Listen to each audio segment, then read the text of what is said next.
Now to be able to care for her sick mother, a virgin woman agrees to sleep with a spoiled millionaire. But the millionaire behind the offer saw something in that silent surrender that shook him. While he tried to mold her as redemption for his past, she was rebuilding herself in silence.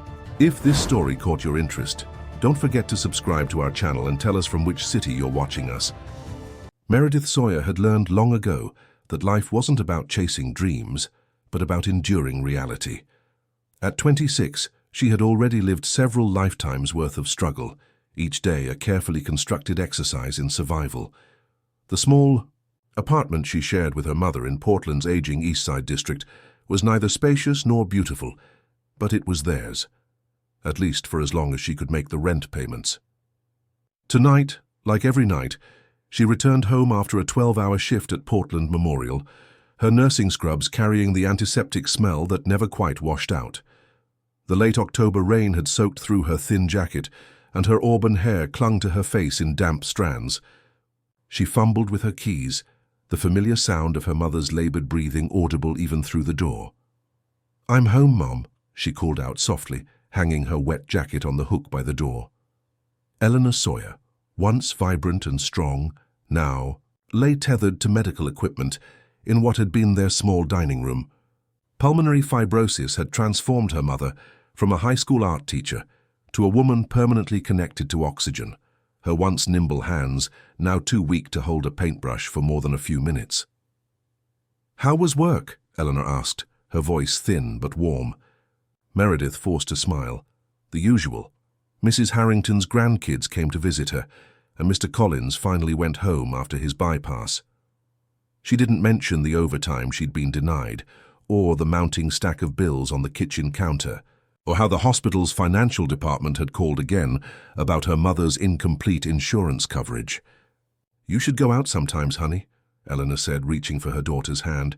"You're young, you should be living." Meredith squeezed her mother's fingers gently.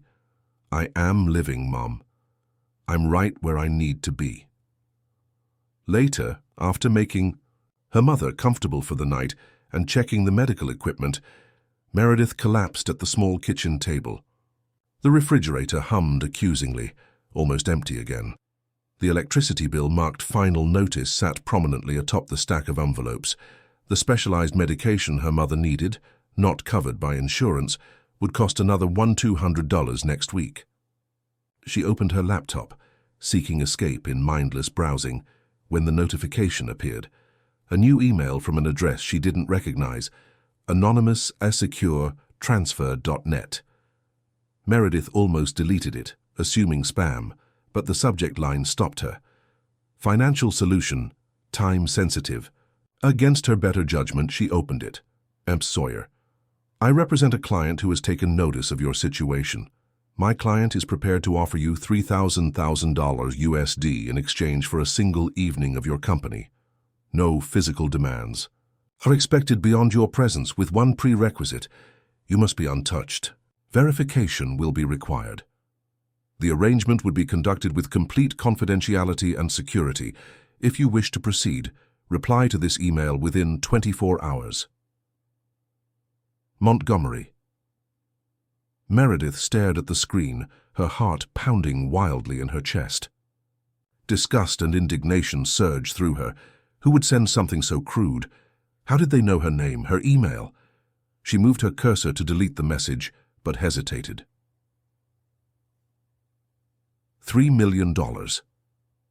She looked around the apartment, at the peeling wallpaper, the second-hand furniture, the medical equipment keeping her mother alive. $3 million would mean advanced treatment for her mother. It would mean no more 60-hour work weeks. It would mean freedom from the constant, crushing weight of poverty. "This is insane," she whispered to herself. "This isn't real." She closed the laptop and went to take a shower, scrubbing away the hospital smell and trying to wash away the thought of the email. But as she lay in bed that night, staring at the ceiling, the numbers kept flashing in her mind. $3 million. For one night. For something she'd never given much thought to preserving or losing. It had simply never been a priority between work, school, and her mother's care. Morning came after a restless night. Meredith made her mother breakfast, checked her vitals, and prepared her medications. When Eleanor dozed off, Meredith returned to her laptop and stared at the email again. "I must be out of my mind," she muttered, as her fingers moved across the keyboard. "I'm interested, but I need more information." The response came within minutes.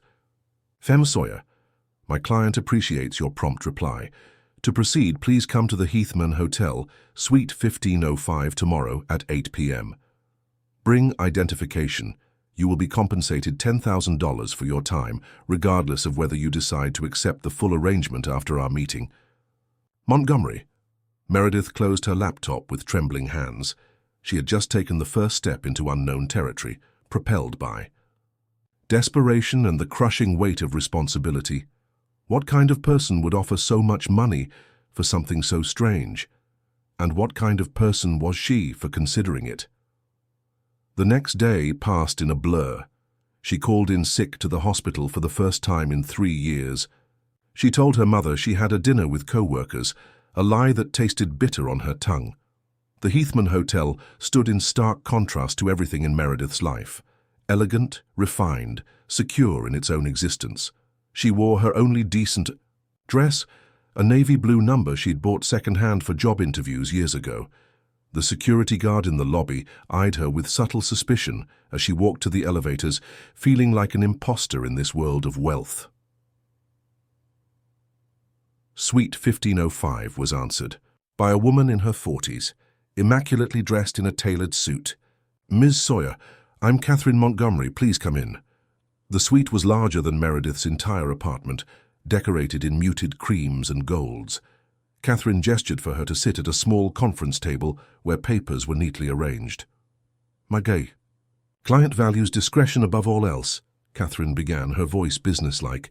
"These are non-disclosure agreements. This is a medical release form for testing to verify your prerequisite status. And this," she slid a check across the table, "is your compensation for this meeting." Meredith stared at the check. $10,000. Real money in her name. Her hands shook slightly as she picked it up. "Who is your client?" she asked, finding her voice at last. Catherine's expression remained neutral. "Mr. Alexander Webb." The name hit Meredith like a physical force. Everyone in Portland knew Alexander Webb, the reclusive tech genius who had transformed a startup in his garage into WebSphere Technologies, now worth billions. His face occasionally appeared in business magazines, always serious, never smiling. At 35, he was legendary for his brilliance and notorious for his coldness. "Why me?" Meredith asked, her voice barely above a whisper. "Mr. Webb has his reasons," Catherine replied simply. "He values authenticity and simplicity. He has researched you thoroughly." The realization that she had been investigated made Meredith's skin crawl. "That's invasive." "Mr. Webb is thorough in all his endeavors," Catherine responded without apology. "Now shall we proceed with the verification process? A doctor is waiting in the adjacent room." Meredith felt her face burn with humiliation. This was too much, too strange, too intrusive, too degrading. She stood abruptly. "I think I've made a mistake." She moved toward the door, the check still clutched in her hand. "Your mother's treatment options are running out," Catherine said quietly. Meredith froze, her hand on the doorknob. The experimental treatment at Massachusetts General could reverse much of her condition. It costs $1.8 million and isn't covered by any insurance. With Mr. Webb's offer, you could give her that chance. Meredith turned slowly. "How could you possibly know about that?" Catherine's expression softened slightly. "As I said, Mr. Webb is thorough. He knows about your mother's condition. He knows about your student loans. He knows you've been skipping meals to pay for her medications." Tears stung Meredith's eyes. This was a violation, but it was also, perversely, a lifeline. The one thing she couldn't deny, everything Catherine said was true. "The choice is entirely yours, Miss Sawyer," Catherine continued. "But opportunities like this don't come twice." Meredith looked down at the check in her hand, then back at Catherine. The weight of her mother's labored breathing seemed to follow her even here, in this luxurious suite so far removed from their reality. $3 million, a lifetime of security. a chance for her mother to live. "When would this meeting take place?" she asked, her voice steadier than she felt. "This Saturday, Mr. Webb's private residence." Meredith took a deep breath. "I'll do it." Catherine nodded as if she had expected nothing less. "Excellent. Now, if you'll follow me, the doctor is waiting." As Meredith followed Catherine into the other room, she felt something fundamental shift inside her, like glass cracking under pressure. She was choosing this, she was saying yes, and whatever came next, she would face it with the same quiet resilience that had carried her through everything else. In the sterile examination room, as a female doctor explained the procedure with clinical detachment, Meredith stared at the ceiling and tried to convince herself that some prices were worth paying. That dignity was a luxury she couldn't afford. That survival, her mother's survival, justified everything. The doctor's gloved hands were cool and impersonal. The verification was quick but thorough. When it was over, Catherine returned with more papers to sign. "Congratulations, Ms. Sawyer," she said, handing Meredith an envelope. "You've met the prerequisite. Inside you'll find instructions for Saturday. A car will pick you up at 7 p.m. Meredith took the envelope, feeling strangely hollow. "Does Mr. Webb do this often?" Catherine's professional mask slipped for just a moment, revealing something like pity. "No, Ms. Sawyer, you're the first." Outside the hotel, clutching the envelope and the check, Meredith stood in the gentle rain that always seemed to blanket Portland. The city lights blurred through her tears as she realized that she had just sold a part of herself she could never reclaim. But as she thought of her mother, of the treatment that could save her, of the relief from constant struggle, Meredith straightened her shoulders and walked toward the bus stop. There was no going back now. Saturday would come, and with it the most important transaction of her life, the moment when the glass would finally shatter completely. Alexander Webb's estate stood on the outskirts of Portland, a modernist structure of glass and steel that seemed to emerge organically from the surrounding forest. From the back seat of the luxury SUV with tinted windows, Meredith watched as massive gates parted silently to allow them entry. The driveway curved through precisely manicured grounds, eventually revealing the house, if it could be called that. To Meredith, it looked more like a fortress disguised as a work of art. She wore a simple black dress, purchased with part of the $10,000 check, which she had cashed immediately. The rest had gone to cover her mother's overdue medical bills and to hire a trusted home healthcare worker to stay with Eleanor for the night. The lie she had told about attending a conference dinner for promising nurses sat heavy in her stomach. The SUV came to a stop at the entrance. A security guard opened her door, his expression professionally blank. "Miss Sawyer, this way." "Please." The entrance hall soared 3 stories high, glass walls revealing the forest on 3 sides. Despite its grandeur, the space felt coldly impersonal, like a museum after closing hours. Meredith was led through a series of rooms, each minimally furnished with pieces that probably cost more than her annual salary. "Mr. Webb will join you shortly," the guard said, leaving her in what appeared to be a living room. Floor to ceiling, windows showcased the lights of Portland in the distance. A glittering carpet spread beneath the night sky. Meredith stood awkwardly, unsure whether to sit. She examined the room, looking for personal touches, photographs, mementos, anything that might reveal something about the man who lived here. There were none. Only abstract art on the walls and empty surfaces polished to a gleaming finish. "It's rather sterile, isn't it?" The voice made her turn sharply. Alexander Webb stood in the doorway, observing her with unnerving intensity. In person, he was taller than she had imagined, dressed in an immaculately tailored dark suit that emphasized his lean frame. His face was angular, conventionally handsome in a stern way, with dark hair cut precisely and eyes that seemed to assess everything with algorithmic precision. "I prefer to think of it as uncluttered," he continued, stepping into the room. "Simplicity allows for clarity of thought." Meredith had rehearsed what she might say in this moment, had prepared mentally for different scenarios, but now her mind went blank. Instead, she blurted, "Why me?" The corner of his mouth twitched, Not quite a smile. Direct. Good. He gestured to a seating area. Please, sit. She perched on the edge of an angular sofa that probably cost more than her car. Webb remained, standing, studying her with unsettling focus. To answer your question, why you, I should first explain what I'm not looking for. His voice was measured, precise. I'm not looking for entertainment. I'm not looking for conversation. I'm not looking for companionship. Meredith swallowed hard. Then what are you looking for, Mr. Webb? Authenticity, he replied instantly. Something increasingly rare in my world. He finally sat, though at a distance that suggested personal space was a priority. I've been surrounded by people who want something from me since I was 19 years old. People who perform, who calculate what they think I want to hear. He leaned forward slightly. You, Meredith Sawyer, have never had the luxury of performance. Everything you do is necessary. Your work as a nurse, your care for your mother, your sacrifice.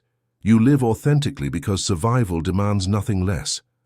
The clinical way he dissected her life made her skin crawl. You've researched me extensively. Of course, he replied, as if this were perfectly reasonable. I don't make $3 million decisions lightly. And the prerequisite? Meredith forced herself to maintain eye contact, refusing to show embarrassment. Webb's expression didn't change. Another facet of authenticity. Experience shapes us, changes us. You're uncomplicated by certain experiences. It's rare. He paused. Are you uncomfortable with my honesty? I'm uncomfortable with being treated like a specimen, Meredith replied, surprised by her own boldness. This time Webb did smile, a fleeting, humorless expression. Then we have something in common. Now shall we discuss the practical aspects of our arrangement? A server appeared silently, bearing a tray with 2 glasses of water. Meredith hadn't even heard Webb summon anyone. She took the offered glass, grateful for something to hold. Dinner will be served in 20 minutes, Webb continued. After that, we'll spend the evening here. You'll have your own room for the night, and in the morning you'll leave. The funds will be transferred to an account that has been set up in your name. Miss Montgomery has the details. Meredith took a sip of water. That's it? Just dinner and sitting around? Were you expecting something else? Webb asked, his tone suddenly sharp. No, $3 million seems excessive for dinner conversation. Webb studied her for a long moment. The amount is inconsequential to me. It's appropriate compensation for what I'm asking of you. Which is what, exactly? Your time, your presence, your authenticity. He stood, buttoning his suit jacket in one fluid motion. And your discretion, of course. The legal consequences of breaking the non-disclosure agreement would be severe. The subtle threat hung in the air between them. Meredith straightened her spine. I don't respond well to intimidation, Mr. Webb. He looked genuinely surprised. That wasn't intimidation. It was a statement of fact. He paused, then added almost reluctantly, I apologize if it came across otherwise. Dinner was served in a dining room with a glass ceiling that revealed the star-filled sky. The meal, multiple courses of expertly prepared food that Meredith could barely identify, proceeded largely in silence. Webb ate methodically, without apparent pleasure, occasionally asking her perfunctory questions about her work at the hospital. Meredith provided simple answers, watching him carefully. For a man who claimed to value authenticity, Webb revealed almost nothing of himself. After dinner, they returned to the living room. Webb poured himself a small measure of amber liquid from a crystal decanter. Would you like something to drink? He asked. Meredith shook her head. I prefer to keep a clear head. A wise choice, he murmured, settling himself in an armchair, across from her. For several minutes they sat in uncomfortable silence. Webb seemed content to simply observe her, as if she were a puzzle to solve. Finally, Meredith broke the silence. This is very strange, you know. Webb tilted his head slightly. Is it? People exchange their time and presence for money every day. Not like this, Meredith countered. There's usually a service provided, a skill offered. And what makes you think you aren't providing a service? Webb's eyes held hers. Your honesty, your uncomplicated presence. These are rare commodities in my world. I'm not a commodity, she said quietly but firmly. Something flickered across Webb's face, a momentary crack in his composed facade. No, he agreed unexpectedly. You're not. The conversation shifted after that, becoming strangely more personal yet still controlled. Webb asked about her childhood, her decision to become a nurse, her relationship with her mother. Meredith answered truthfully but carefully, maintaining boundaries around her most private thoughts and feelings. In turn, she asked him about WebSphere, technologies and his work, which he discussed with detached precision, as if describing someone else's life. As the night progressed, Meredith found herself watching Webb's hands, elegant, precise in their movements, but tense. Everything about him suggested rigid control, a man who had built walls so high that perhaps he himself couldn't see over them anymore. "Do you have family, Mr. Webb?" she asked during a lull in conversation. His expression shuttered instantly. No. None at all? None that matter. His tone made it clear the subject was closed. At midnight, Webb stood abruptly. "You must be tired. I'll show you to your room." He led her down a hallway to a guest suite that was larger than her entire apartment. Floor-to-ceiling windows overlooked the forest, now a sea of darkness beyond the glass. "Everything you need should be provided," he said formally. "Breakfast will be at 8. A car will take you home afterward." Meredith nodded, suddenly exhausted by the strain of the evening. "Thank you." Webb hesitated at the door, his hand on the frame. For a brief moment, something almost human crossed his face. Uncertainty, perhaps, or regret. But it was gone so quickly, Meredith thought she might have imagined it. "Good night, Miss Sawyer," he said finally. "Good night, Mr. Webb." When the door closed behind him, Meredith released a breath she hadn't realized she was holding. The room was beautiful, comfortable, but she felt utterly out of place.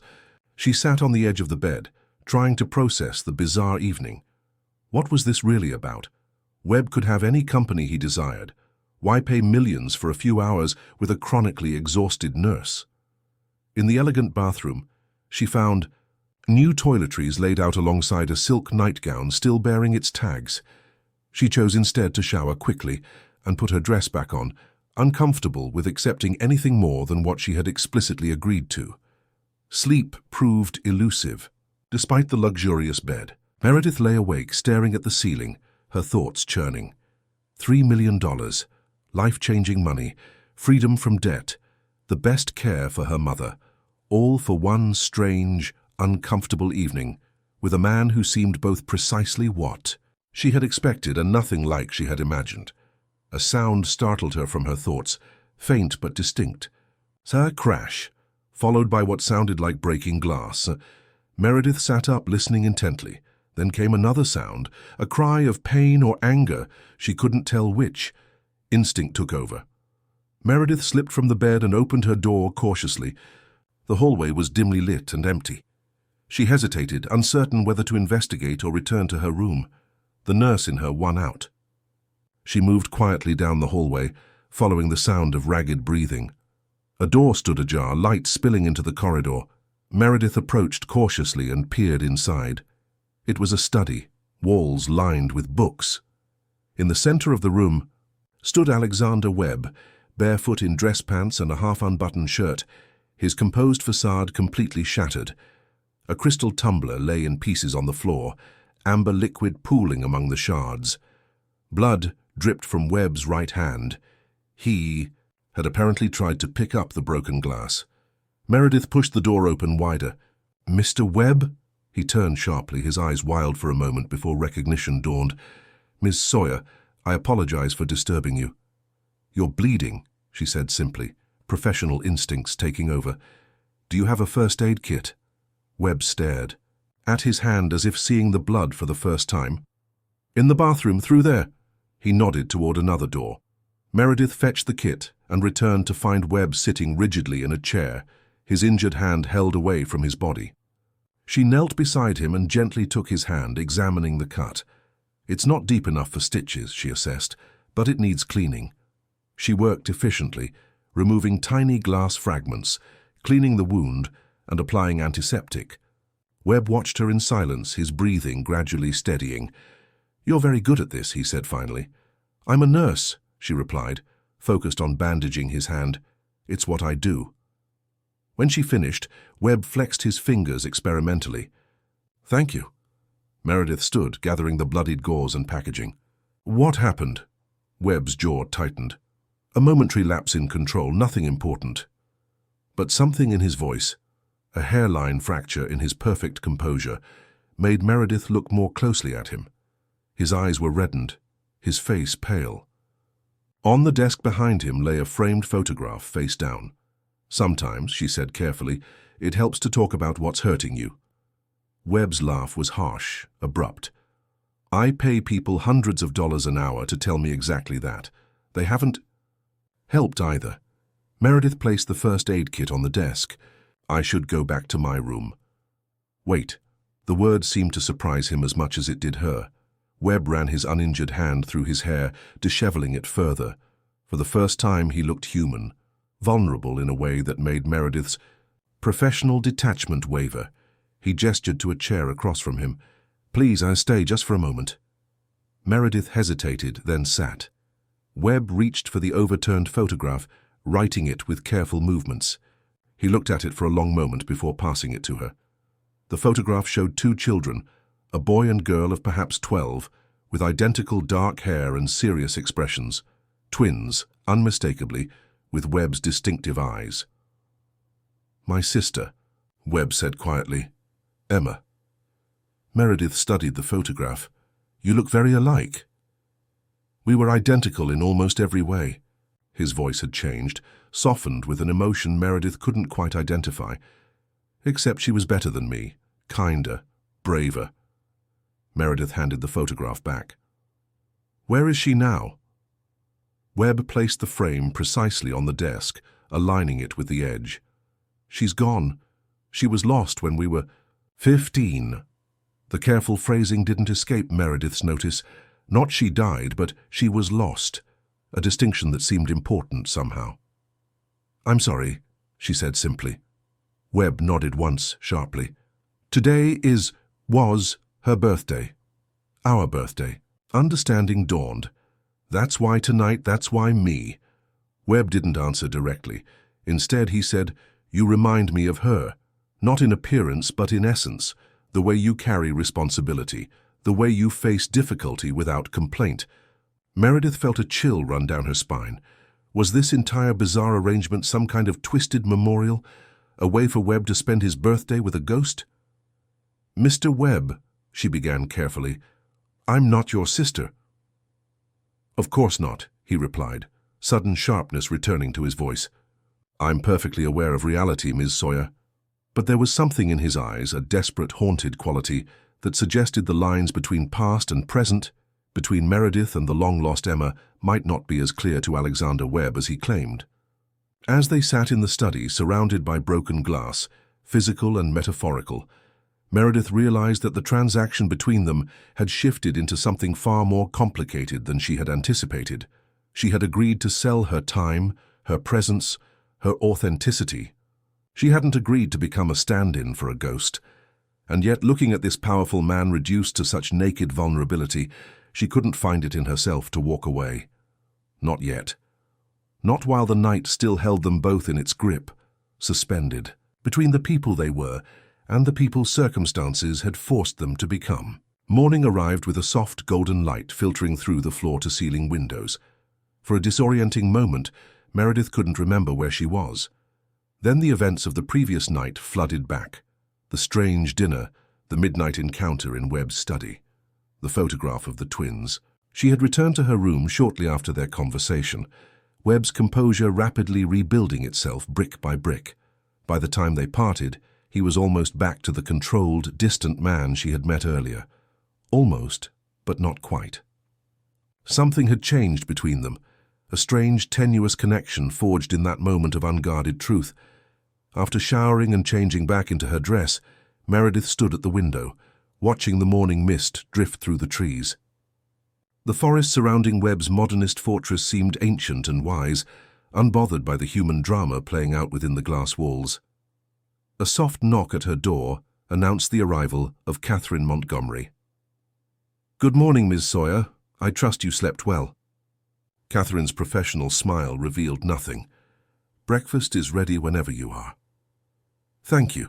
Is Mr. Webb joining us?" Meredith asked, following Catherine down the hallway.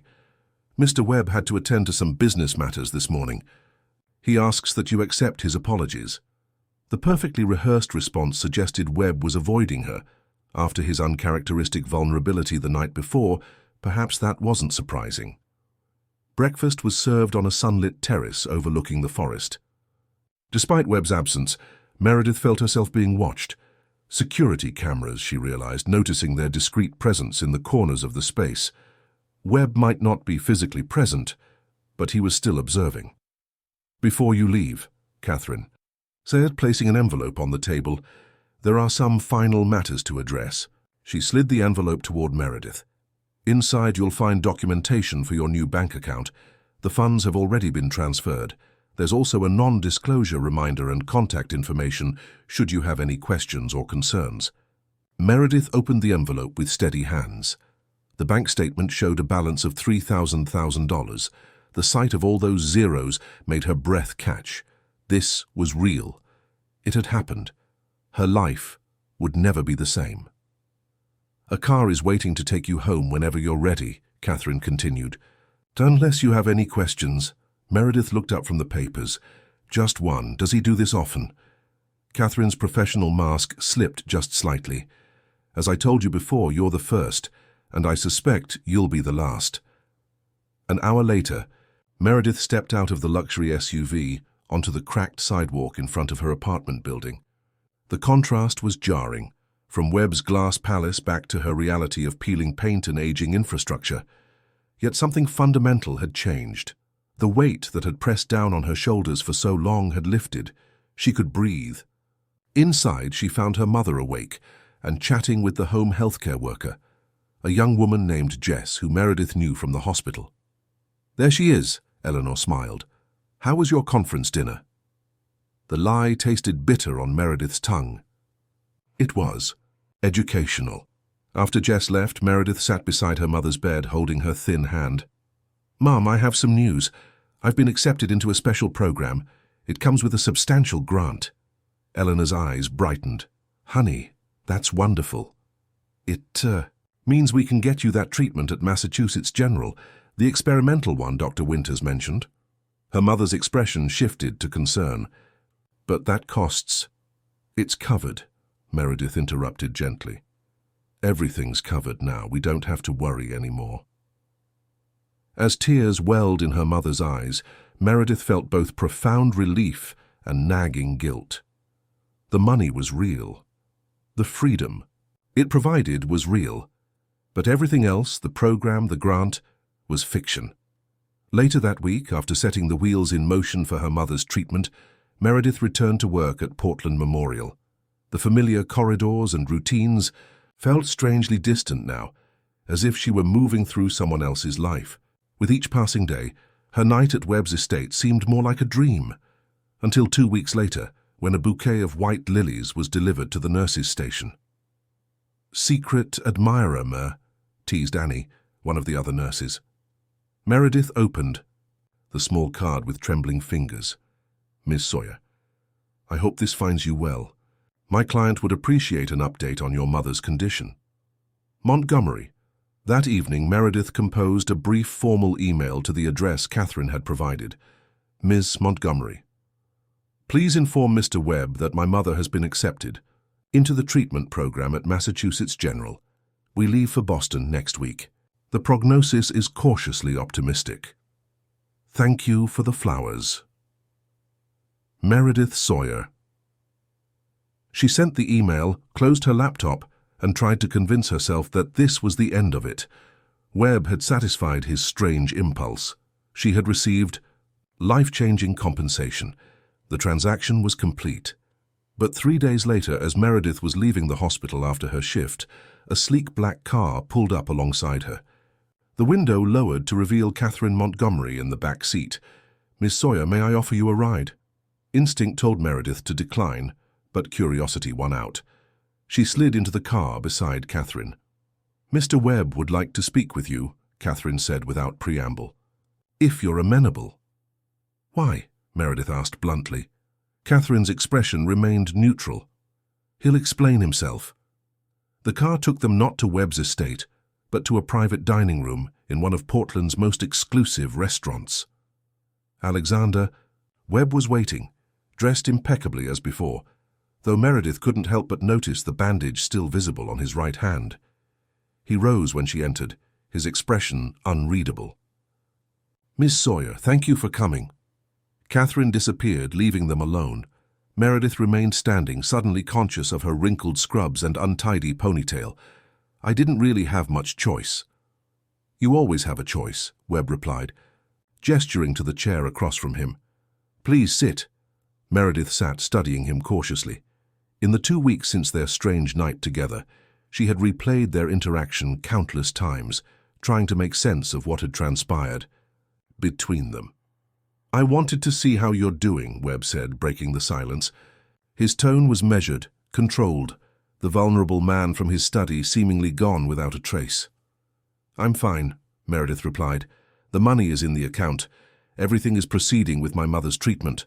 Our arrangement is complete."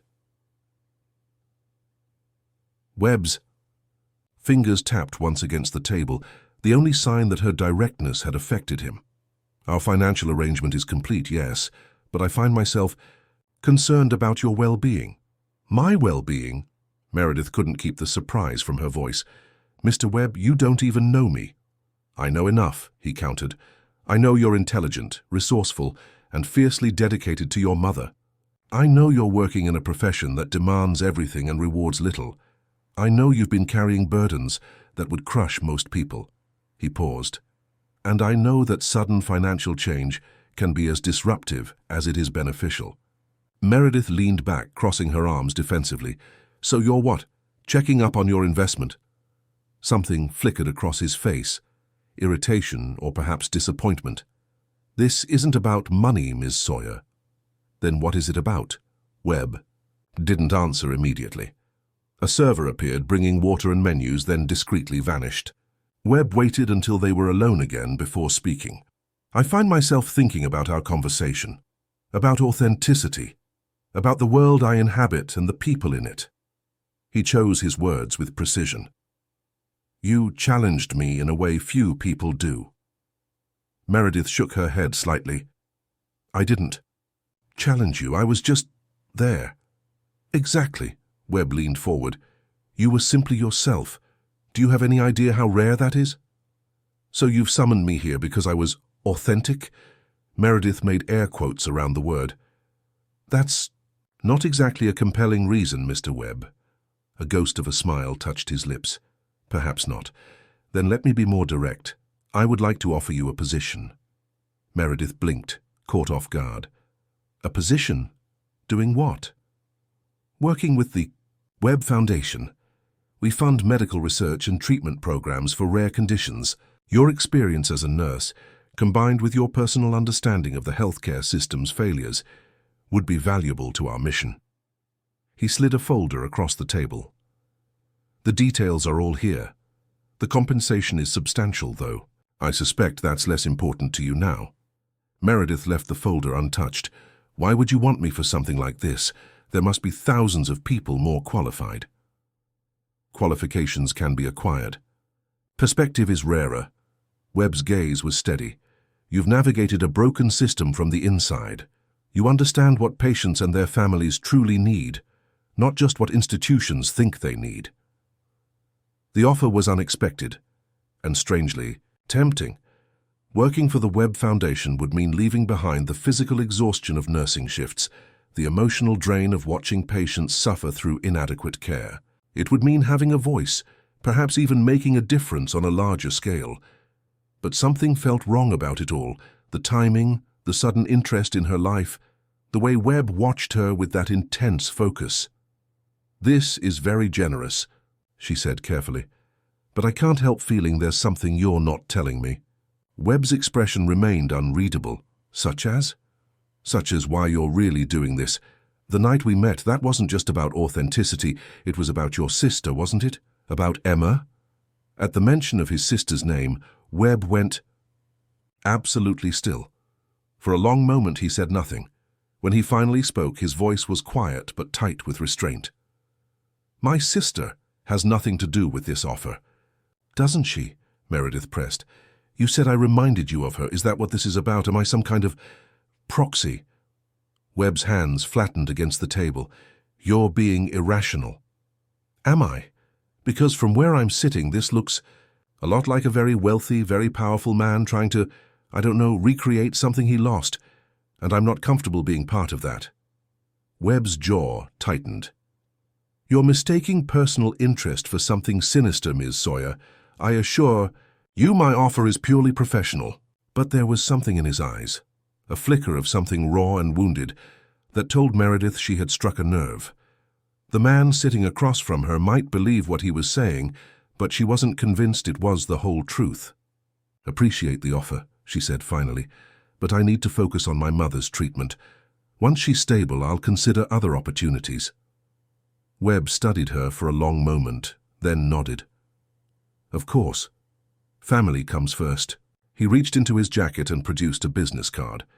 "If you change your mind or if you need anything at all, call this number. It's my private line." Meredith took the card hesitantly. "Thank you. The car will take you wherever you need to go." Webb stood, buttoning his jacket. "I wish you and your mother the best with her treatment." The finality in his tone suggested this was goodbye, yet Meredith couldn't shake the feeling that Alexander Webb wasn't a man who gave up easily, on business matters or personal ones. Later that night, as Meredith packed for the trip to Boston, her phone chimed with a text from an unknown number. "Your mother's doctor at MGH will be Dr. Miranda Chen. She's the best in the field. I took the liberty of arranging a private room." A.W. Meredith stared at the message, a mixture of gratitude and unease settling in her stomach. The help was welcome, necessary even, but the implication was clear. Alexander Webb was still watching, still involved, still somehow present in her life despite her refusal. She started to type a response, then stopped. Whatever this was, gratitude, obsession, guilt, or something else entirely, she needed to understand it before she engaged further. Setting down her phone, Meredith continued packing, trying to ignore the feeling that her life had become a chessboard, and she had unwittingly become a piece in a game she didn't fully understand. 3 weeks later, Meredith sat beside her mother's hospital bed at Massachusetts General, watching Eleanor sleep peacefully for the first time in months. The experimental treatment was working, slowly, cautiously, but undeniably. Her mother's oxygen levels had improved, her coughing fits had decreased. The doctors spoke of promising results and cautious optimism. It should have been a moment of pure relief. Instead, Meredith found herself constantly looking over her shoulder, half expecting to see Catherine Montgomery, or even Webb himself, lurking in the hospital corridors. The text messages continued, inquiries about Eleanor's progress, offers of additional specialists, even recommendations for restaurants near the hospital. Always signed simply A.W. Meredith responded with brief, polite thanks and minimal details, hoping he would eventually lose interest. She had just returned from the hospital cafeteria when she noticed a man in the hallway outside her mother's room, not Webb, but someone with the same expensive suit and vigilant posture that screamed security. He nodded to her politely before turning and walking away. Inside the room, Meredith found a vase of fresh flowers that hadn't been there earlier. No card this time. None was needed. "Who sends such beautiful arrangements?" Eleanor asked when she woke, admiring the lilies and orchids. "Just a dear friend," Meredith replied, unable to explain the complicated truth. That evening, as her mother slept, Meredith stepped out of the hospital for some fresh air. Boston in early winter was bracingly cold, the kind of sharp chill that cleared the mind. She walked the perimeter of the hospital grounds, her thoughts churning. The sound of footsteps behind her made her turn. A man approached, tall, well-dressed, with a face that seemed vaguely familiar though she couldn't place it. "Miss Sawyer?" he called. "Meredith Sawyer?" Instinctively she tensed. Yes? The man smiled, extending his hand. Jason Reeves. I was hoping to run into you. Meredith didn't take his hand. Do I know you?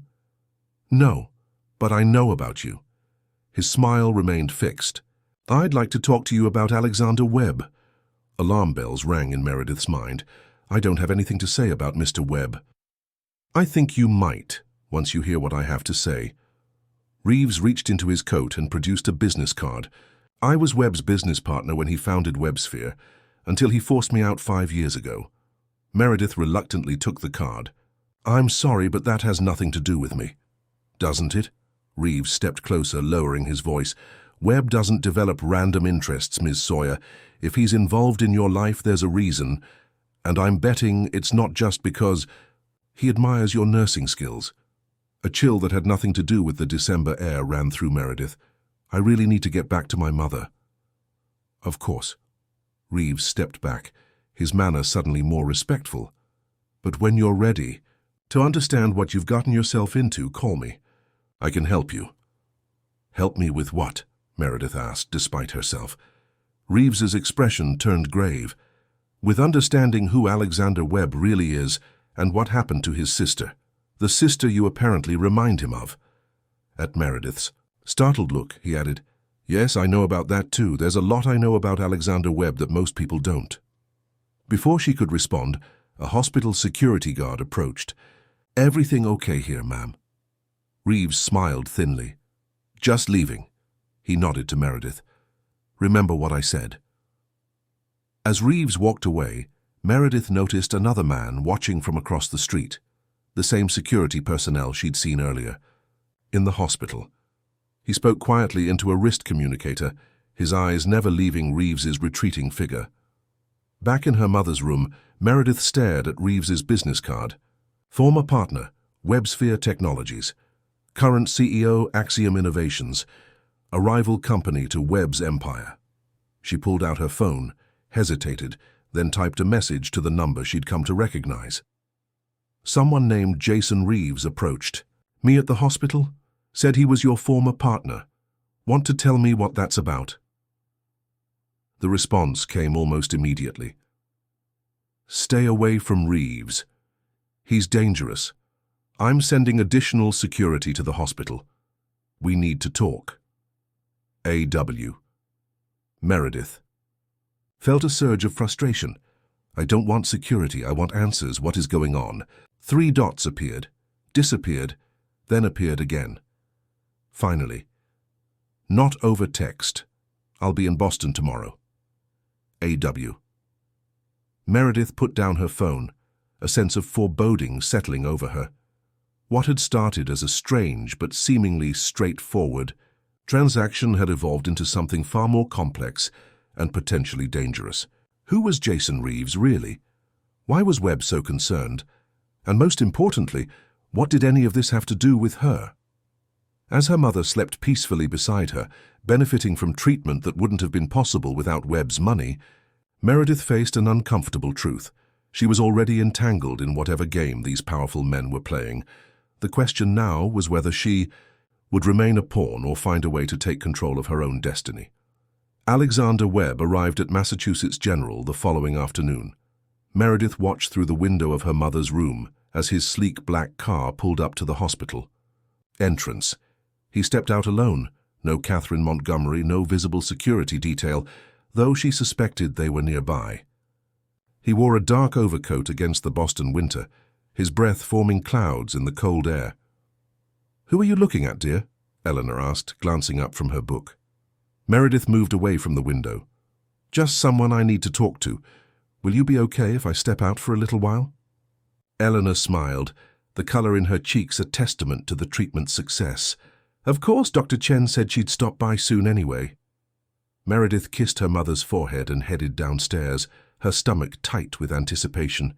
She found Webb in the hospital's atrium, standing rigidly among the potted plants and casual visitors, looking as out of place as a hawk among sparrows. "Mr. Webb," she said as she approached. He turned, his expression softening almost imperceptibly. "Ms. Sawyer." His eyes scanned her face. "You look tired." Hospital chairs aren't designed for sleeping, she replied. But my mother is improving. Webb nodded. Dr. Chen is optimistic about her progress.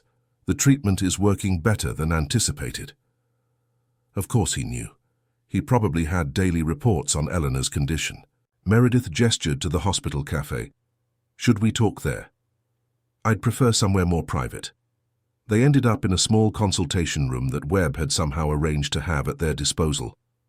Once the door closed behind them, Meredith crossed her arms defensively. I want to know what's going on, she said without preamble. Who is Jason Reeves and why did he approach me? What does he want? Webb paced the small room, his movements controlled but tense. Jason Reeves was my business partner when I founded WebSphere. We had different visions for the company. I wanted to focus on innovation, on technology that could genuinely improve human life. Reeves was only interested in profit margins. So you forced him out, Meredith surmised. Webb's jaw tightened. It was more complicated than that. Reeves was involved in some questionable business practices, selling user data, compromising security protocols for government contracts. When I discovered what he was doing, I confronted him. The board sided with me. He left with a substantial settlement, and now he runs a rival company, Axiom Innovations. Webb's tone conveyed his disdain. They do similar work to WebSphere, but without the ethical constraints. Meredith took a seat, trying to absorb this information. That still doesn't explain why he approached me. Webb finally stopped pacing and faced her directly. Reeves has been trying to sabotage WebSphere for years. He's attempted corporate espionage, poached our employees, spread rumors to devalue our stock. He hesitated, then added, he's also become fixated on me personally, on finding vulnerabilities he can exploit. Understanding dawned on Meredith. And he thinks I'm a vulnerability? Yes. Webb's gaze was intense. Our arrangement wasn't as discreet as I'd hoped. Someone talked, Reeves found out, and now he sees an opportunity. Meredith felt a chill run through her. An opportunity for what? Information, access, leverage. Webb's voice was grim. Reeves doesn't see people, Meredith. He sees chess pieces, tools to be used and discarded. The use of her first name didn't escape her notice. And how do you see people, Alexander? The question seemed to catch him off guard. For a moment, his composed facade faltered. I try to see them clearly, he said finally. Though I don't always succeed. Meredith leaned forward. Reeves mentioned your sister. He said he knows what happened to her. Webb went absolutely still, his face draining of color. When he spoke, his voice was dangerously quiet. What exactly did he say? Just that he knows what happened to Emma, and implied that I remind you of her. Meredith watched him carefully. He's using that to get to me, and it's working because you still haven't told me the truth about her. Webb turned away, moving to the window that overlooked the hospital parking lot. For several long moments he said nothing, his shoulders rigid beneath his expensive coat. When he finally spoke, his voice had a quality Meredith hadn't heard before, raw, unfiltered pain. Emma and I were 15 when it happened. We lived with our father after our mother left.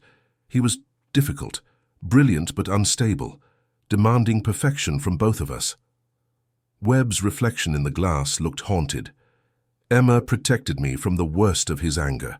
She was always stronger than me, always put herself between us. Meredith remained silent, sensing he needed to continue without interruption.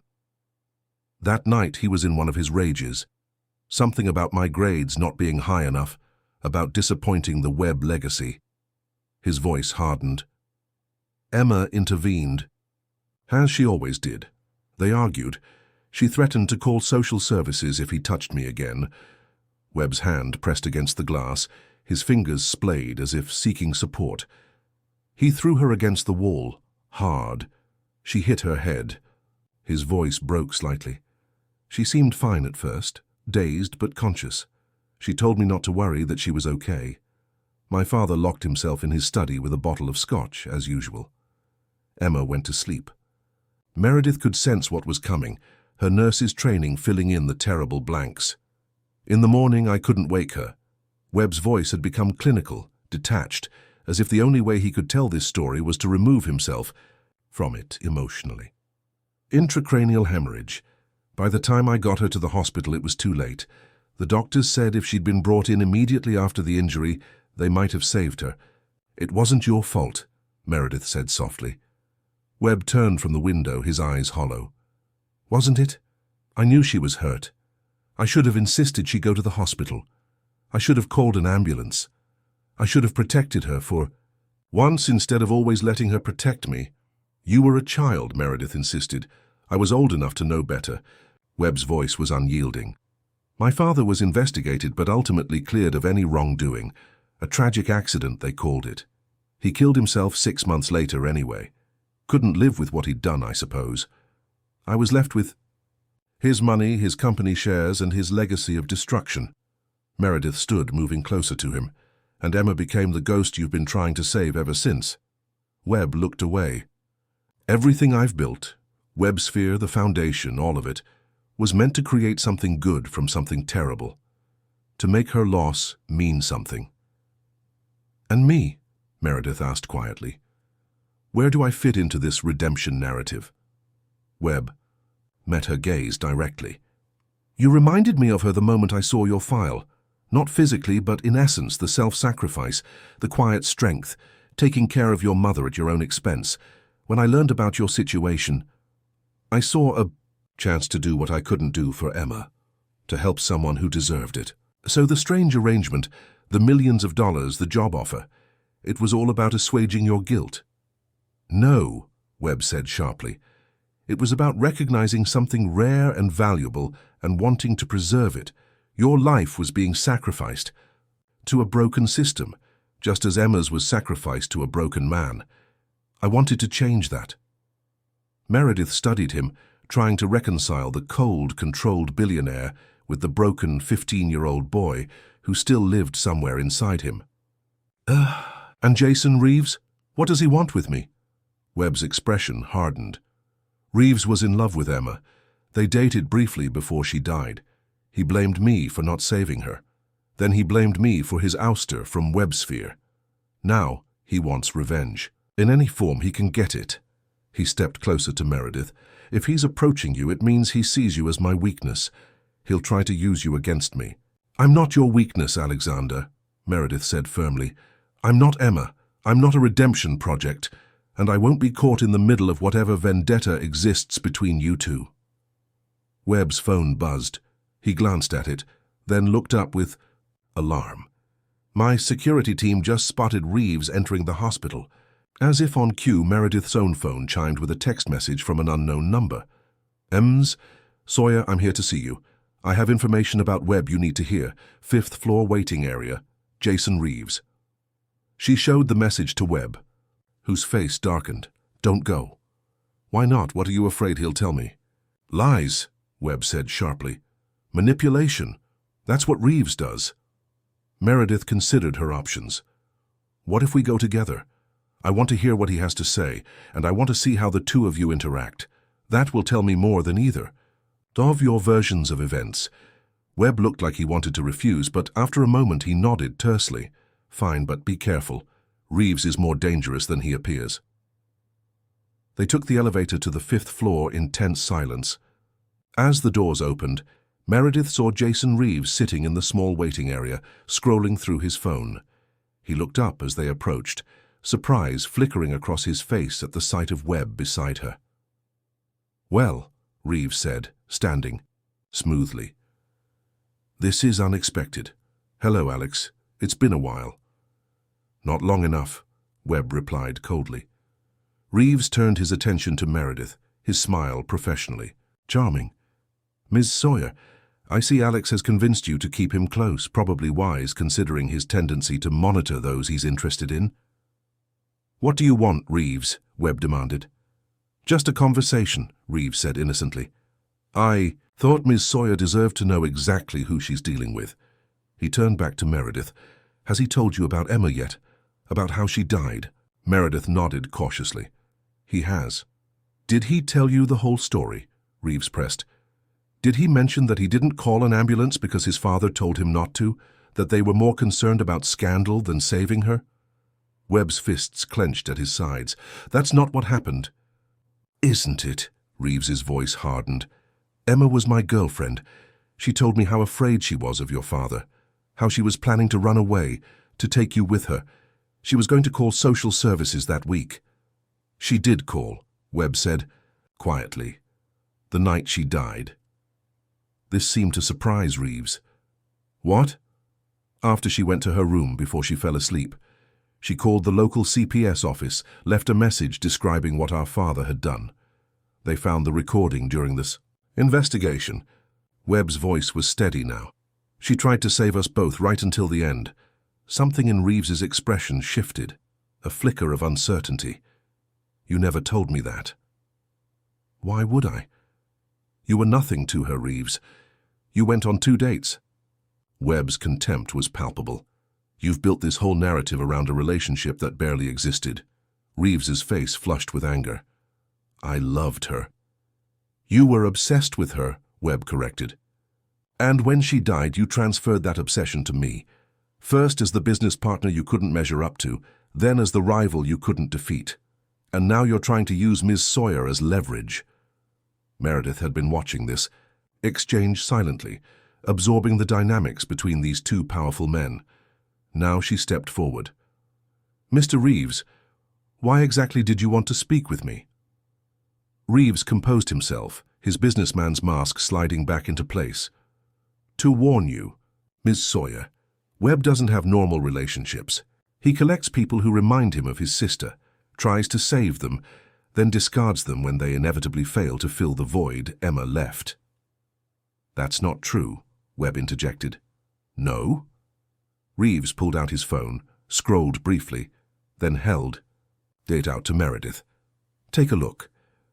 On the screen was a photograph of a young woman with auburn hair, not dissimilar to Meredith's own.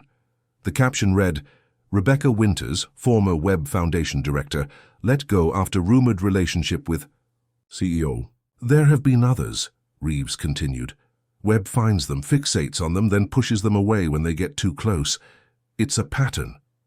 Meredith looked at Webb, whose expression had gone completely blank, his ultimate defense mechanism. She'd come to realize. Is this true? She asked quietly. Before Webb could answer, hospital security appeared at the end of the corridor. Mr. Webb, we received your alert. Is everything all right? Webb nodded tersely. Mr. Reeves was just leaving. Reeves smiled thinly. Think about what I've shown you, Ms. Sawyer, and when you're ready to hear more, call me. He handed her a small USB drive. Everything you need to know is on here. Financial records, emails, documentation of Webb's pattern of behavior. Make your own decision about who's telling the truth. As security escorted Reeves away, Meredith stared at the small drive in her palm, then at Webb, whose carefully constructed walls seemed to be cracking at the edges. Rebecca Winters, she said. Was she like me? Webb closed his eyes briefly. Not in the way Reeves implies. But there is a pattern, Meredith pressed. You find people who remind you of Emma. It's not that simple. Then explain it to me, Meredith's voice hardened. Because right now it seems like I'm just the latest in a line of substitutes for your sister. Webb's composure finally broke. You're not a substitute. None of them were. He ran a hand through his hair, disheveling its perfect arrangement. Yes, I see Emma in certain people, in their strength, their selflessness.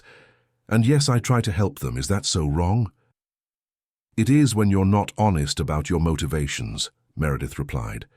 When you manipulate people's lives from a distance, playing God with your money and influence. Webb flinched as if she'd struck him. That's not what I'm doing, isn't it? Meredith held up the USB drive. What will I find on here, Alexander? More women you've helped? More lives you've rearranged to fit your vision of redemption? Webb's voice was quiet, defeated. You'll find the truth mixed with enough of Reeves's distortions to make it toxic. That's what he does, takes reality and twists it just enough to destroy.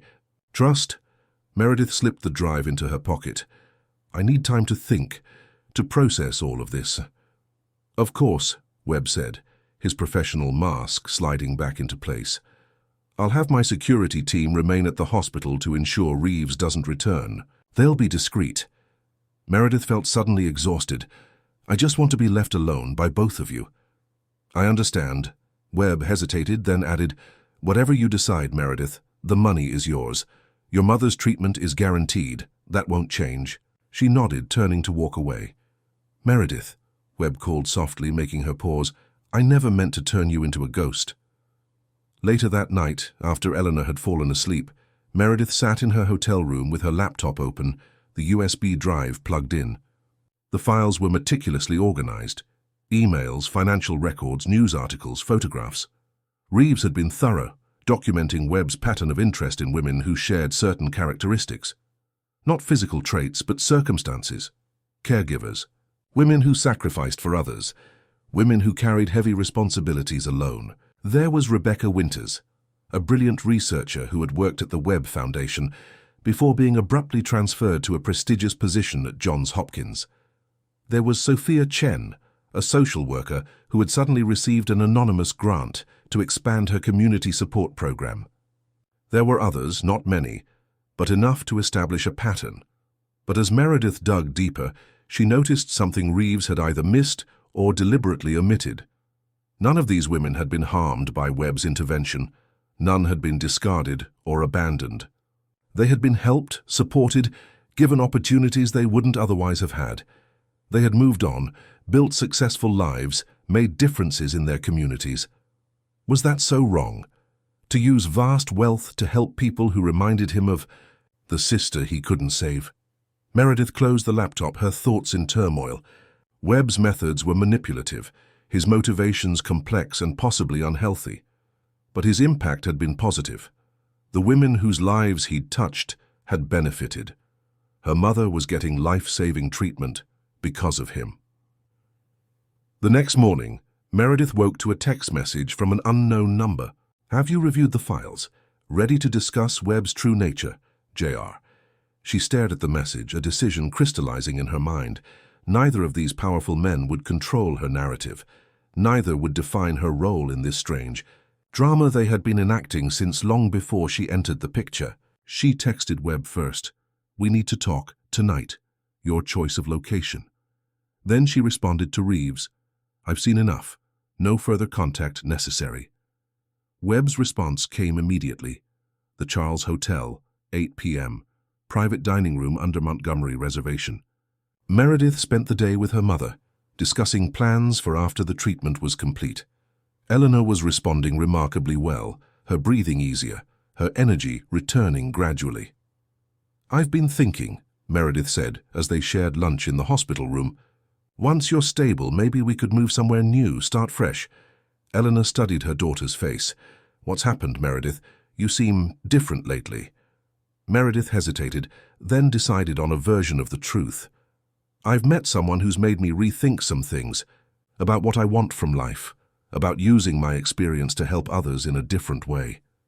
This mysterious benefactor of ours? Eleanor asked shrewdly.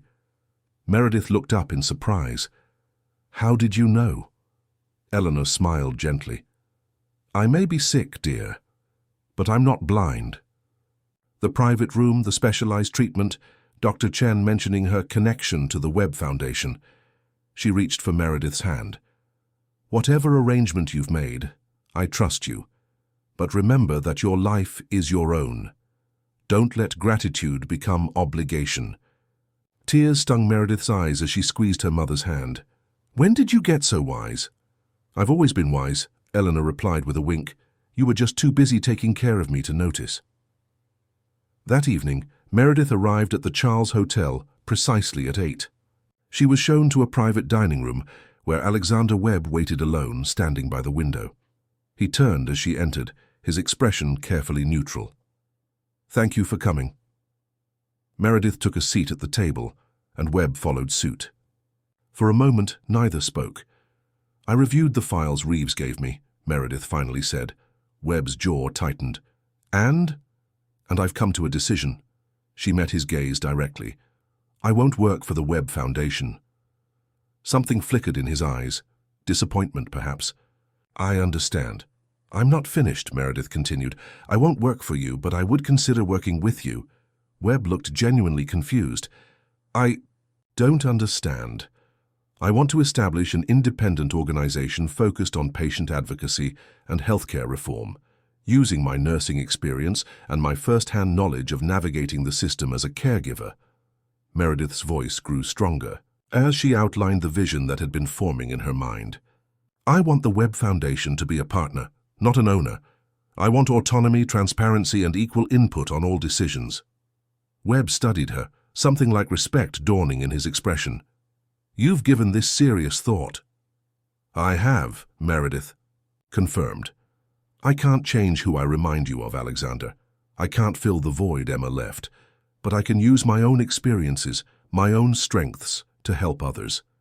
Isn't that what she would have wanted? For her legacy to create something new, not just recreate what was lost. Webb was silent for a long moment. When he finally spoke, his voice was different, less controlled, more authentic. She would have liked you, not because you're like her, but because you're your own person, strong, clear-sighted. Then honor her memory by treating me as that person, Meredith said gently, not as her ghost. Webb nodded slowly. What would you call this organization? Meredith smiled, feeling truly confident for the first time since this strange journey began. The Emma Webb Foundation for Patient Advocacy. Something shifted in Webb's expression. Surprise, followed by a complex emotion Meredith couldn't quite name. You would use her name? Only if you're comfortable with it, Meredith replied. But I think it honors her in the right way, not by trying to recreate her, but by building something new in her memory, something that helps people navigate broken systems, something that gives voice to those who aren't heard. Webb was silent for a long moment, his gaze distant. Then he looked at Meredith with newfound clarity. I accept your proposal, Ms. Sawyer. Equal partners, independent organization, full transparency. Meredith extended her hand across the table. Then we have a deal, Mr. Webb. As they shook hands, Meredith felt the weight of the past several months, the desperation, the confusion, the manipulation, begin to lift. This was her choice, her path forward. Not as a ghost, not as a replacement, but as herself. There's one more thing, she added. Jason Reeves. Webb's expression darkened. What about him? He needs to understand that neither of us is a pawn in his game, that whatever happened in the past stays there. Reeves doesn't give up easily, Webb warned. Neither do I, Meredith replied, and I think he needs to hear that from me directly. The meeting with Reeves took place 2 days later, a brief, tense encounter in the hospital cafeteria. Meredith came alone, despite Webb's concerns. Reeves arrived with his usual smooth confidence, though it faltered slightly when Meredith laid out her terms. I'm not interested in your vendetta against Alexander Webb, she told him plainly. Whatever happened between you two, or between you and Emma, that's the past. I'm focused on the future. Reeves studied her with new respect. He's gotten to you, hasn't he? Made you believe he's the victim in all this. No one here is simply a victim or a villain, Mr. Reeves. We're all just people with complicated histories trying to move forward. Meredith's gaze was steady. I've made my decision. I'm partnering with the Webb Foundation on my own terms, building something independent that honors Emma's memory. Reeves's expression hardened. Webb doesn't share power. He does now, Meredith replied simply. People can change when given the right motivation. Maybe it's time you did too. She stood to leave, but Reeves caught her wrist. He'll disappoint you, Ms. Sawyer. He always does. Meredith gently but firmly removed his hand. That's a risk I'm willing to take. What I'm not willing to do is be caught in the middle of a decades-old grudge match. Whatever you're planning against Webb, leave me out of it. As she walked away, Meredith felt Reeves's eyes on her back.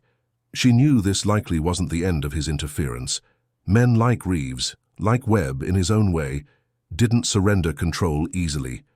But she had made her position clear. She would not be a pawn in their game. 6 months later, the Emma Webb Foundation for Patient Advocacy opened its doors in a modest office building in downtown Boston. Eleanor Sawyer, now in remission and regaining her strength daily, cut the ribbon at Tiedsudint Highway, the opening ceremony. Alexander Webb stood nearby, his usual reserve softened by what might have been pride. The foundation quickly established itself as a powerful voice for healthcare reform, combining Meredith's frontline experience with Webb's resources and influence. Their first initiative, a pilot program providing advocates for families navigating complex medical systems, was already changing lives. Meredith and Webb developed a working relationship built on mutual respect and clear boundaries. He never again attempted to control her choices or direct her path. She never tried to replace the sister he had lost. They were partners, perhaps even friends, but nothing more complicated than that. Jason Reeves remained a distant threat, occasionally releasing exposés about Webb's past or attempting to undermine the Foundation's work. But with transparency as their core principle, Meredith and Webb weathered each attack, growing stronger in the process. On the anniversary of their strange first meeting, Webb invited Meredith to dinner at his Boston penthouse.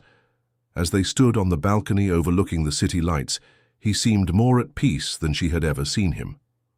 "I want to show you something," he said, leading her back inside to his study.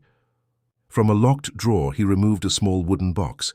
Inside was a delicate silver locket. "It was Emma's," Webb explained, his voice soft with memory. "Our mother gave it to her on our 13th birthday. After she was gone, I kept it as a reminder." He opened the locket to reveal a tiny photograph of the twins, their young faces serious yet somehow hopeful. "For years I've been carrying this everywhere," Webb continued, "holding onto the past so tightly I couldn't fully inhabit the present." He closed the locket carefully. "I think it's time to let go." He extended the locket toward Meredith. "I'd like this to be displayed at the Foundation, not hidden away as a private shrine, but as a symbol of what we're building together." Meredith accepted the locket, understanding the magnitude of what Webb was entrusting to her. "We'll create a proper place for it." Webb nodded, something like relief crossing his features. "Thank you, Meredith. Not just for this, but for clarity, for showing me that honoring Emma's memory doesn't mean trying to recreate her.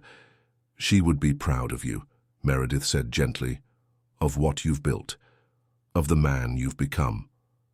For the first time since she had known him, Alexander Webb smiled fully, without reservation or calculation. "I think she would be proud of both of us." As they returned to the balcony, the city spread before them like a sea of possibilities. Meredith reflected on the strange, twisted path that had led her here. What had begun as a desperate choice, a transaction born of necessity, had transformed into something neither she nor Webb could have anticipated. A partnership founded on honesty, respect, and the shared desire to create something meaningful from past pain. The glass walls that had surrounded Webb for so long, and that Meredith had built around herself out of necessity, were finally beginning to come down, shard by shard. Not shattered violently, but carefully dismantled by choice, by trust, by the slow, deliberate work of healing. And in their place rose something stronger, a foundation built not on ghosts or redemption fantasies, but on the simple truth that broken things and broken people could be remade into something beautiful if given the chance. Dear listeners, we hope you've been moved by Meredith and Alexander's emotional journey. To continue experiencing stories that explore the complexities of human connection and redemption, we've prepared a special playlist of equally captivating narratives. You'll find it by clicking to your left. If this story touched you, please subscribe to our channel and give this video a thumbs up. Every